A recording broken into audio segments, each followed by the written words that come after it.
Let me begin today with a simple idea, one that changed my life many years ago. Your life doesn't change because of a lucky break. It changes because of a decision. One clear moment when you finally say, enough. No more drifting. No more waiting. Today, I begin the journey toward the person I could become. You see, every person in this room, every person listening has two lives, the one they're living and the one they're capable of living. And the distance between the two is not measured in miles or years. It's measured in choices. It's measured in philosophy. It's measured in discipline. I used to think circumstances shaped my future. The economy, my employer, the weather, the world. But here's what I discovered, and I discovered it the hard way. The major key to your better future is you. Not luck, not government, not chance, you. The moment that truth sinks in, the moment responsibility replaces blame, everything begins to shift. Decisions get stronger. Vision gets clearer. And suddenly, you're no longer waiting for the world to improve. You're improving yourself so you can meet the world on better terms. Now, today we're going to talk about something important.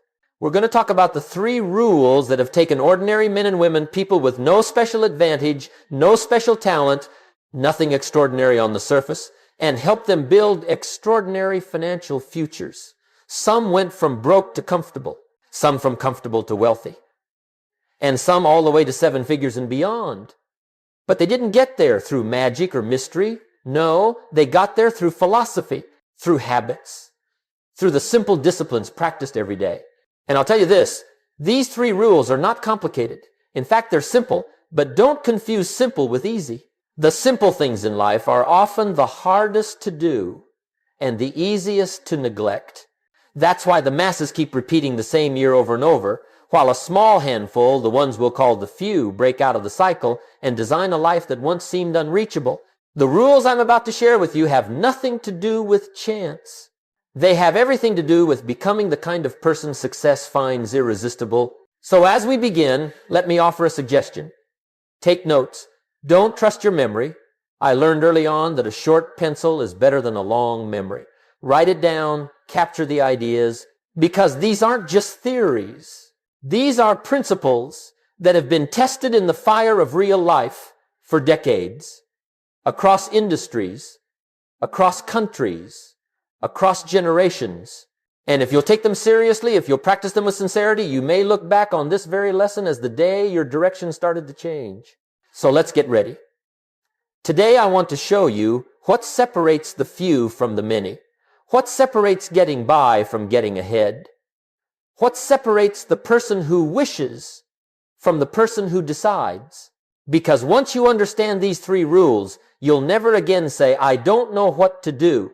You'll know exactly what to do, and better yet, you'll know exactly who you must become. Now, with that foundation laid, let's step into the first major idea. Now, before we get into the first rule, let's pause for a moment and address a question that puzzled me for years. Why is it that most people never reach the financial success they're fully capable of? Why do some individuals work hard all their lives, yet stay right where they started? And why do others sometimes, the very same age, same neighborhood, same opportunities, somehow break through and create a completely different life? It's a mystery only until you dig a little deeper. Once you do, it's no longer a mystery, it's a pattern. Let me tell you what I discovered. Most people aren't held back by the economy. The economy has been up and down for as long as history has recorded. Some people win in every economy, and some people struggle in every economy. So it can't be the economy. It also can't be the boss. If your boss had total control over your future, he would improve your paycheck every week because a better paid employee is a happier employee. No, the boss isn't holding you back. And let me say something else. It's not the government either. If the government had the power to make you wealthy, we'd all be rich. And we're not. So what is it? Where does the real problem hide? Most people never reach their financial potential because they carry the same philosophy into every year, the same ideas, the same habits, the same routines, the same excuses. And here's the truth. No matter how many years you repeat it, the same philosophy will always produce the same results. It can't do anything else. You can't plant apple seeds and hope for oranges. You can't live on old habits and hope for new wealth. Some people keep waiting for life to get better while using the same thinking that created their current circumstances. That's why Jim Rohn used to say, don't wish it was easier, wish you were better. Because the moment you get better, your skills, your attitude, your self-discipline, everything around you begins to improve. Your value increases. And the marketplace always rewards value. Let me give you another insight. Most people do not fail because they set their goals too high and miss. They fail because they set their goals too low and hit. They aim for just enough to pay the bills, just enough to get by, just enough to feel comfortable. And comfort has a strange way of turning into quiet imprisonment. Comfort convinces you to settle right before life was ready to promote you. And then there's this one of life's big traps. Most people wait. They wait for the motivation to show up. They wait for the perfect time. They wait for inspiration or clarity or confidence.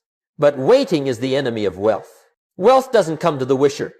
Wealth comes to the worker, the learner, the person who decides, I'm starting now, long before I feel ready. So here's what I want you to understand before we begin our journey into the first rule. Financial potential has very little to do with talent and almost everything to do with philosophy. How you think, how you learn, how you act daily. The people who rise financially aren't necessarily the smartest. They're simply the ones who change the philosophy that shapes their decisions. Once I learned that, everything opened up for me. Because if the problem is your philosophy, then the solution is also your philosophy. That means you're in control. And when you're in control, you can begin to rewrite your financial future. So now that we know why most people stay where they are, it's time to learn the first rule that helps you break out of the trap and move toward the life you truly want. Now let's begin our journey into the first rule, the rule that shaped my entire philosophy and turned my life around. If you were to forget everything else I say today, but remember this one idea, it would still change your future in ways you can hardly imagine. Here it is. Your income seldom exceeds your personal development. The first time I heard that, I didn't like it very much. I thought income had to do with circumstances, with luck, with the right timing. I thought income depended on what other people decided I was worth. But here's the truth. Your income is tied directly to the value you bring to the marketplace, and your value is tied directly to the person you become. That means if you want more, you must become more. If you want to earn more, you must learn more. If you want to go to the next level in your finances, you must go to the next level in your philosophy. Money doesn't respond to wishes, it responds to value. And value responds to growth. When I was a young man, I worked hard. Everybody in the factory worked hard. But at the end of the month, we were all still broke. And I remember asking my mentor, how can I be working this hard and still be struggling? And he said, Jim, you're working hard on your job, but you're not working hard on yourself. That hit me like a bolt of lightning. I had never considered that I could work harder on myself than I did on my job. He said, if you work hard on your job, you'll make a living. But if you work hard on yourself, you'll make a fortune. And I believed him. So I started reading books, listening to recordings, attending seminars. I started treating my personal growth like a job. And you know what happened? Everything began to change. Not overnight, no magic, but gradually, steadily, predictably, my thinking improved. My discipline strengthened. My value increased. And eventually, so did my income. Now, let me ask you a question. What would happen if your skills doubled in the next 12 months? What would happen if your communication improved? Your leadership? Your discipline? Your ability to solve problems? What would happen if your thinking became sharper, your attitude more resilient, your confidence stronger? I'll tell you what would happen. Your value would rise and the marketplace would respond. You see, the marketplace doesn't pay you for time. It pays you for value. If time were the deciding factor, we'd all be wealthy because all of us have the same 24 hours.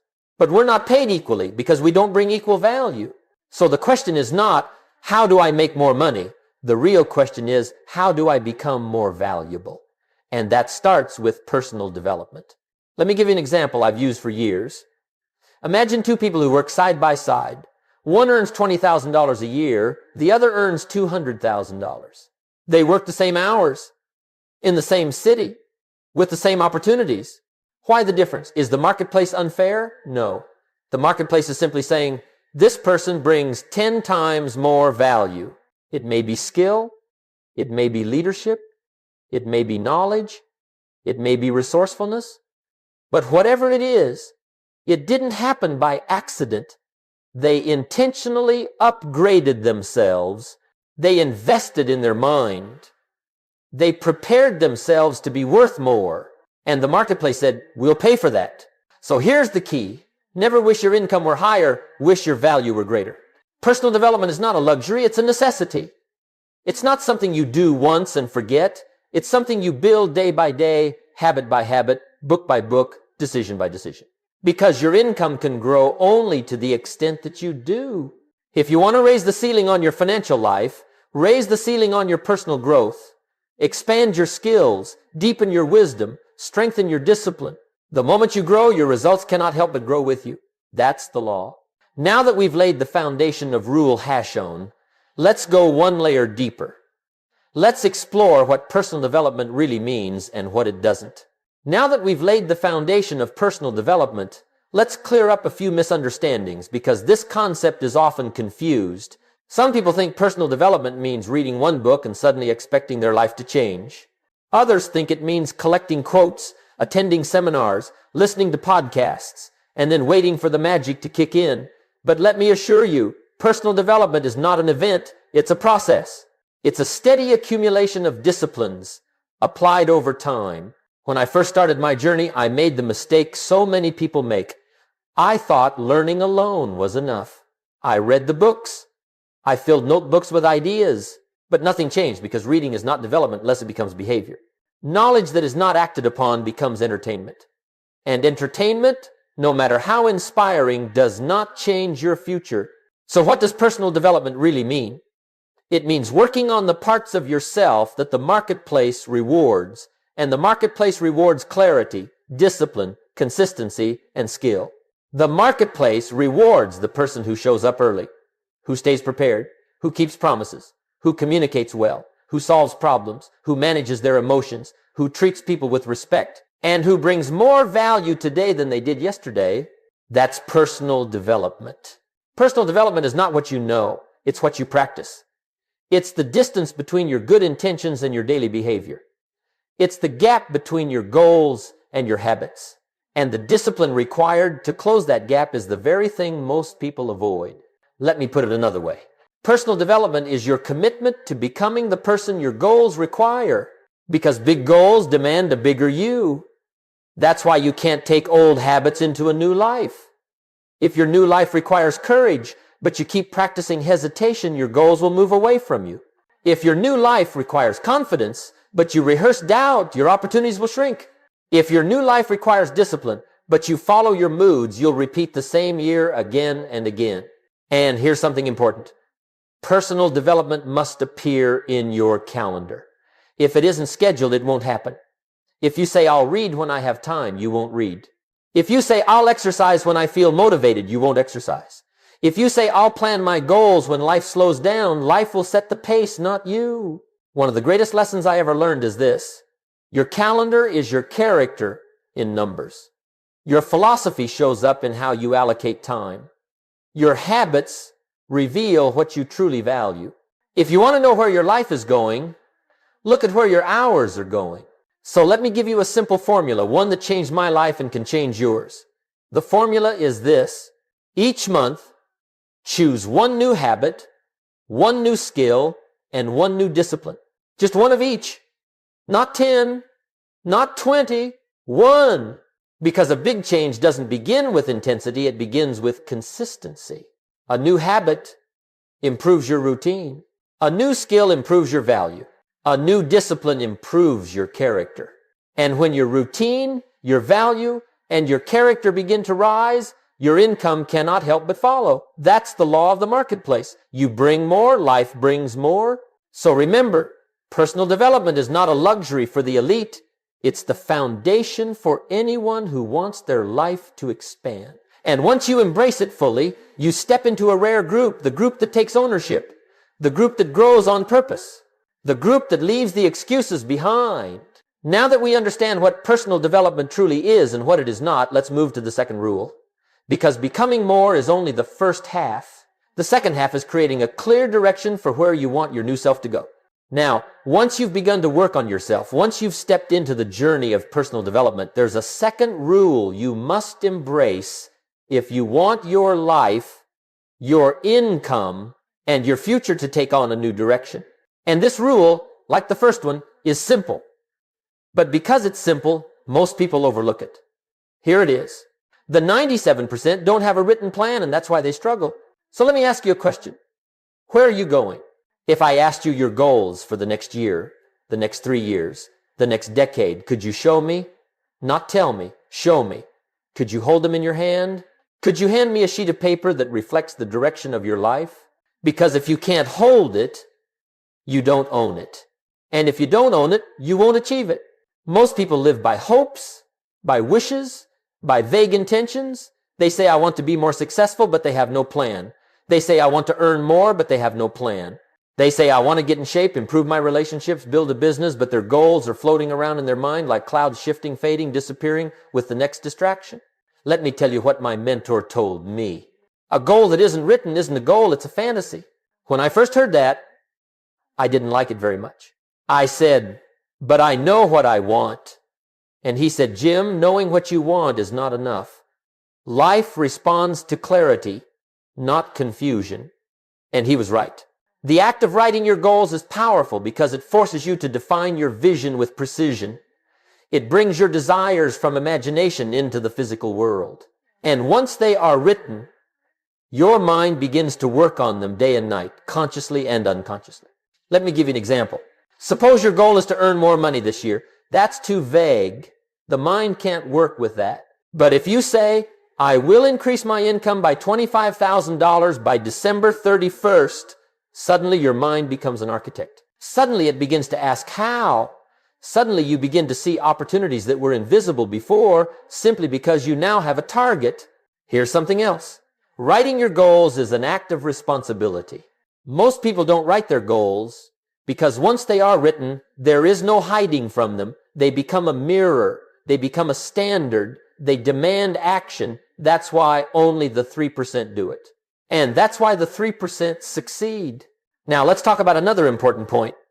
Designing your life versus drifting through it. If you don't design your own life plan, chances are you'll fall into someone else's. And do you know what they have planned for you? Not much. Maybe a paycheck. Maybe a little security, but not prosperity, not fulfillment, not wealth. Those things come only to the person who decides what they want and creates a plan to achieve it. So, what does a written plan look like? It's not complicated. It includes 3 layers. Short-term goals, the next 12 months. Mid-term goals, the next 3 to 5 years. Long-term vision, the next decade and beyond.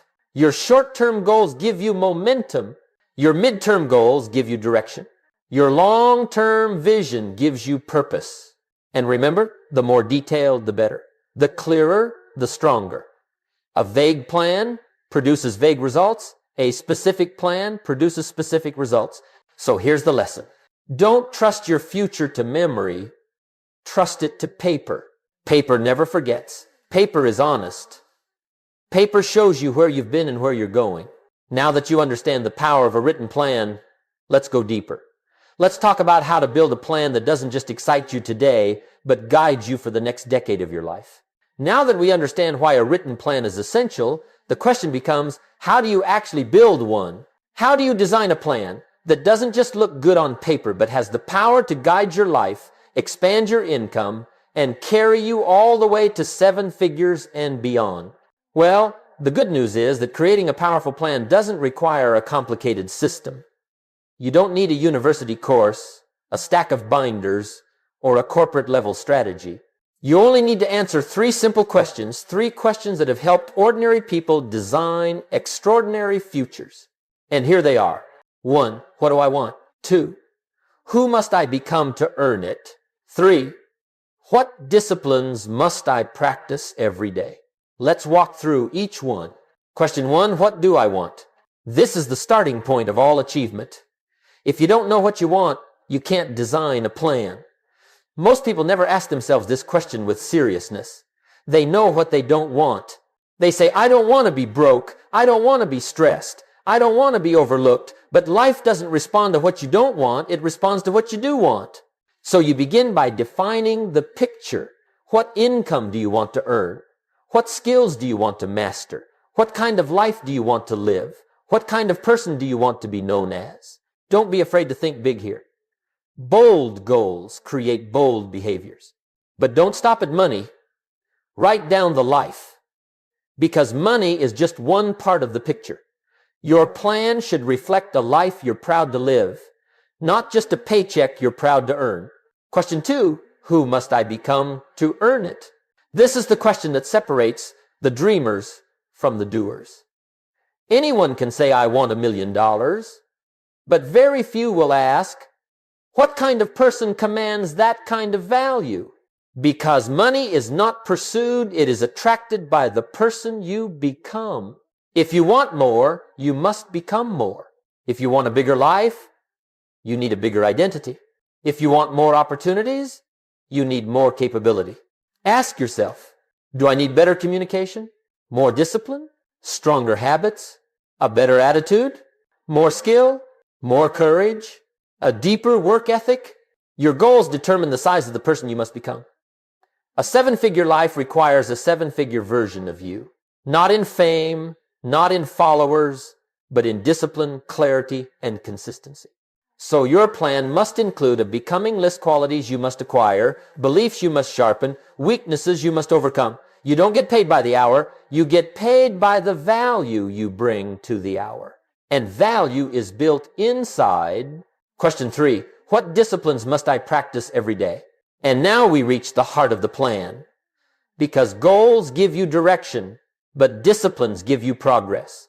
Daily disciplines are the grindstone that sharpens the knife. They are the tiny commitments that look insignificant today, but transform everything over time. Ask yourself, what habits will I practice every morning? What skills will I develop every week? What books will I read? What will I track? Where will my time go? What will I stop doing that keeps me average? Your life does not change by the year. It changes by the day. And a 7-figure plan is not a list of wishes, it's a daily checklist. The person who commits to a handful of disciplines and refuses to negotiate with themselves becomes unstoppable. Because remember this, success is not one big leap. It's 1,000 small steps in the same direction. How these 3 questions work together. When you answer these 3 questions, something powerful happens. You gain clarity. And clarity improves confidence. Confidence inspires action, and action produces results. Most people wander through life hoping it will turn out well. But you will not wander. You will design. You will plan. You will become intentional about the direction of your life. Because once you write these 3 answers down, you shift from drifting to directing. And the moment you take the wheel, the journey begins. Now that we've created the foundation of your plan, it's time to move to the next major rule, the rule that explains why success is predictable and why failure is predictable too. Now, let me give you one of the greatest lessons my mentor ever taught me. He said, Jim, success is not complicated. It's a few simple disciplines practiced every day. And failure, well, failure is just as simple. It's a few errors in judgment repeated every day. When I first heard that, I thought, it can't be that simple. But the more I observed people, successful people, average people, struggling people, the more I realized he was exactly right. It's rarely one dramatic mistake that ruins a life. And it's rarely one dramatic decision that builds one. It's the small things, tiny decisions, little habits, a few simple disciplines, a few errors in judgment. That's the difference. Let's break that down. A few simple disciplines. A simple discipline is something easy to do, easy to understand, and easy to begin. Reading 10 pages a day, saving a portion of every paycheck, exercising 20 minutes, writing down your goals, waking up on time, practicing a skill. expressing gratitude, reviewing your progress. None of these will make headlines. None of these will impress anyone on day one. But practiced consistently, they create a life of strength, momentum, and personal power. Here's the key.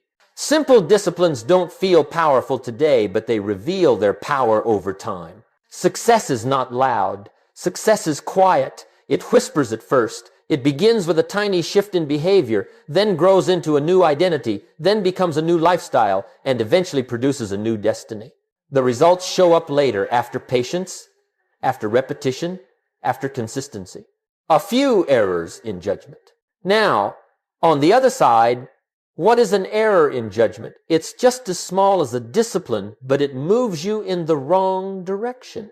Skipping the workout, skipping the reading, ignoring the budget, blaming instead of learning, procrastinating instead of planning, repeating a bad habit because it's not a big deal.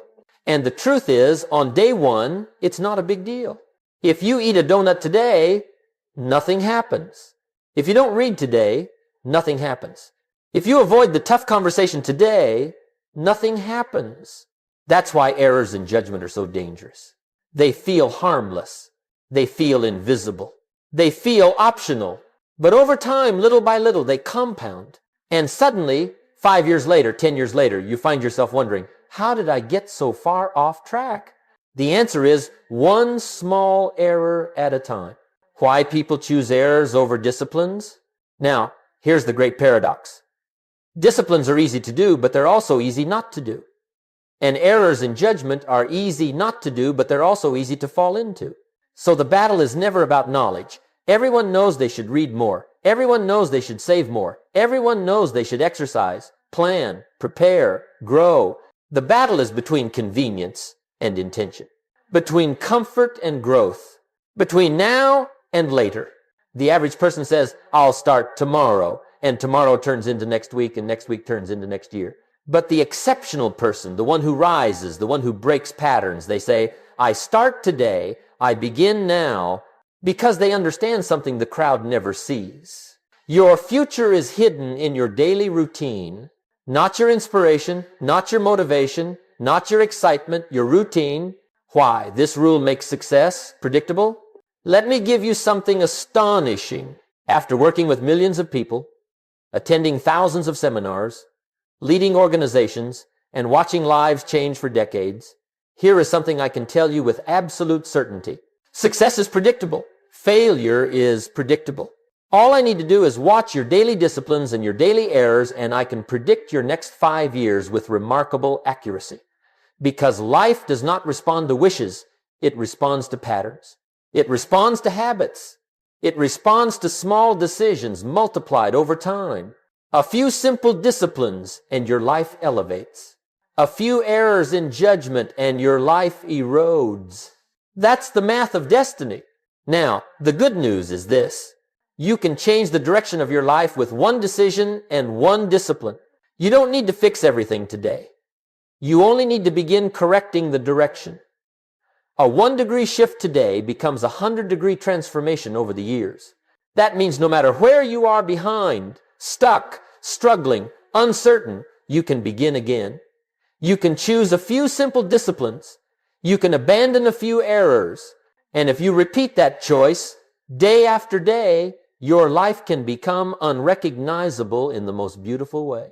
Now that we understand this rule, we can move into the next one that explains why success belongs to the few, not the many, and how to join the few. Now, this next rule is one of the great turning points in a person's life. If you truly understand it, not just hear it, not just agree with it, but adopt it, you'll never view challenges the same way again. And here's the rule. Don't wish it were easier, wish you were better. When I first heard that, I almost protested. I thought, well, sure, I'd enjoy it if life eased up just a little. And my mentor said, Jim, wishing for an easier life won't make you stronger. But wishing to become better, that will change everything. Let's explore this. Life doesn't get easier, you get stronger. Some people spend their whole lives hoping the economy will change, that the boss will change, that the weather will cooperate, that their troubles will magically disappear. But life doesn't respond to hope alone. Life responds to skill, to strength, to wisdom, to character. The world isn't going to remove obstacles for you. It's going to demand that you rise above them. And once you understand that, life becomes far less frustrating. Because instead of waiting for circumstances to soften, you focus on increasing your own capacity. More insight, more discipline, more attitude, more skill, more resilience. Challenges don't shrink, but you grow. And when you grow big enough, what once felt impossible becomes routine.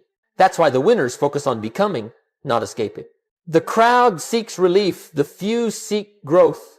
You'll notice something interesting when you study people. Most folks pray for relief. Make my problems go away. Make things easier. Make the load lighter.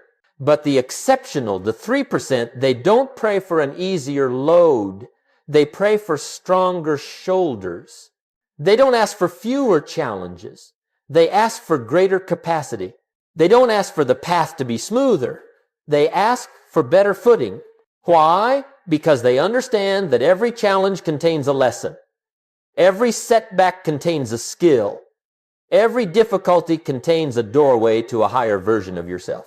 If you remove the challenge prematurely, you remove the growth, and if you remove the growth, you remove the reward. The law of deservedness. Here's a great law to remember. You don't get what you want. You get what you deserve. Not in a moral sense, but in a practical sense. The marketplace doesn't pay you for wanting things. It pays you for becoming valuable enough to earn them.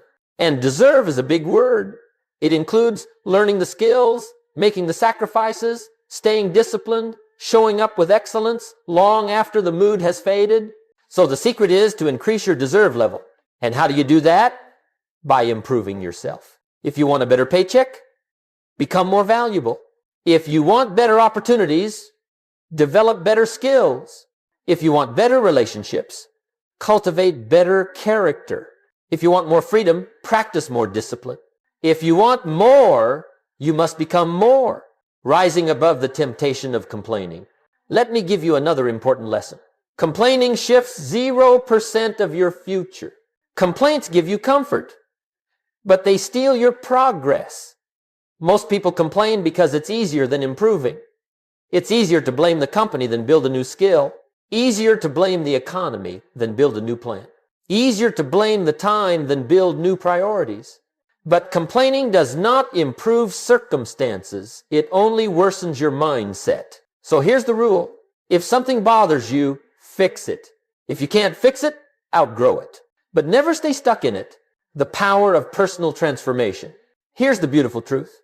Once you decide to become better, the world begins to open up. You start seeing things differently. You start listening differently. You walk into a room differently. And people notice it, not because you tell them, but because your presence changes. Better skills lead to better opportunities. Better discipline leads to better results. Better habits lead to better identity. Better thinking leads to better decisions. Better decisions lead to better destiny. Life rewards the person who evolves, not the person who waits. And that is why you never want the easy life. The easy life makes you weaker. The disciplined life makes you stronger. And the stronger you become, the more life bends in your direction. You don't need circumstances to change nearly as much as you need yourself to change. Once you become better, everything becomes possible.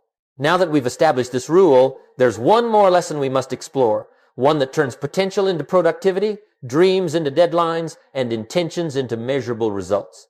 Well, my friends, we've come to the end of this journey. And before we close, I want to leave you with a message that has the power to redefine your future if you choose to let it. All throughout history, there have been two groups of people, the many and the few. The many who wish and the few who decide. The many who drift and the few who design. The many who wait and the few who work. The many who hope and the few who commit. And the truth is, not much has changed. It's still the 97% and the 3%. It's still the crowd and the creators. It's still someday and today. But here's the great revelation of life. You get to choose which group you join. Not by luck, not by circumstances, not by talent, but by decision, because the greatest power you possess is the power to choose. You can choose discipline over ease. You can choose growth over comfort. You can choose plan over drift. You can choose responsibility over excuse. You can choose to become the kind of person who doesn't wait for opportunity but prepares for it. The future is not a mystery. It's a reflection of your daily habits, your guiding philosophy, and the choices you make starting today. Your new philosophy, let me summarize the philosophy we've built together. Everything changes when you change. A written plan turns wishes into direction. A few simple disciplines, practice daily, create success. You don't need life to be easier, you need to become better. Success belongs to the intentional, not the accidental. If you adopt this philosophy, you won't join the crowd, you'll separate from it. And once you separate from the crowd, something wonderful happens. Life begins to respond to you. Opportunities open. Ideas appear. People notice. Momentum builds. Confidence grows. And the best part, you begin to trust yourself. And when you trust yourself, you become unstoppable. The few always think differently. Let me leave you with this thought. The few don't wait for motivation, they create it through motion. The few don't chase perfection, they chase progress. The few don't rely on emotion, they rely on structure. The few don't wish for a better life, they build one. The few don't ask, why me? They ask, why not me? And the few, those rare individuals who decide that mediocrity will not be their destiny, live lives that others admire, respect, and often envy. Not because they were lucky, not because they were gifted, but because they started, because they continued, because they refused to quit, because they built themselves into someone capable of extraordinary results. Your invitation to the 3%. So now the question is not, can you become part of the 3%? The question is, will you? Will you write your plan? Will you discipline your days? Will you challenge your excuses? Will you become better instead of wishing for easier? Will you finally say, this is my moment, this is my line in the sand, this is where the old story ends and the new story begins? Because the journey of transformation does not require perfection. It only requires decision and direction and daily discipline. Everything else unfolds naturally. The final word. Remember this. Most people won't, but you can. And if you choose, you will. You will rise. You will grow. You will separate from the average. You will build a life that reflects your highest potential. And one day others will look at you and say, how did you do it? And you will smile because you'll know the truth.